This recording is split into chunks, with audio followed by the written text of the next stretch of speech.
Next, I am going to present about the basics of a contract. That is legality of object. Section 23. An agreement, the object of which is illegal or contrary to the law of the land is void. This section covers the illegality of both the object of the contract and the consideration for it. Example: A, B, C enter into an agreement to kill D. They agree to do this on consideration that E will pay them on completion of the job. The agreement is void as its object is unlawful. To illustrate, A agrees to sell his car to B for a certain sum of money. Here the consideration for A will be the money which he will receive from B, whereas for B it will be the car that will be sold to him. This also substantiates our point where A has abstained from selling his car to anybody but B. The consideration is exchanged between A and B. The accent or manifestation of B's intention would be the price which he is willing to pay. Here the object of the contract, which is purchase of a car, is lawful.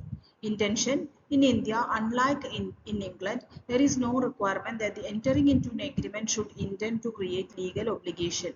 In England, parties should be prepared to face legal action for the contract. And next one is, we have already discussed about consent and free consent. What is the main difference between consent and free consent? Section 13 defines consent as an agreement where both parties share common intention relating to the terms of the contract is known as true consent or consensus ad idem and is at the root of every contract. Free consent is defined under the Act as consent which is not caused by coercion, undue influence, fraud, misrepresentation and mistake. Every free consent is consent, but every consent is not a free consent. And next one is types of contract.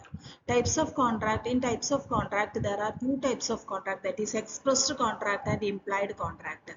Expressed contract is are contracts which have terms and conditions stated explicitly. These agreements have the intention to the parties mentioned in a detailed and comprehensive manner. The possibility of the subject matter of a contract getting interpreted according to the parties with whom the or imagination is minimum. As compared to this, implied contract is a contract which depends more on the context, circumstances, behavior for the interpretation of the mutual intent of the parties. There is more room for interpreting according to the customary practice which are prevalent in that particular field to which the contract is concerned. For example, when you board a bus, it is implied contract that you have purchased a ticket from the conductor, and but it has been which what has been done since the bus service was were established. Next type of contract is unilateral and bilateral contract. Unilateral contracts are contracts which can only be accepted by performance. For example, a reward to the person who finds the owner's dog. This is unilateral offer and can be performance and can be only accepted when the dog is found by someone. That is performance of contract. Bilateral contract. This is one of the most common type of contract where both the parties agree to do or not to do something, maybe exchanging items or services of value. Unconscionable contract. These contracts are considered unjust by being skewed in favor of one party. For example, a limit on the damages of a party may be received a breach of contract.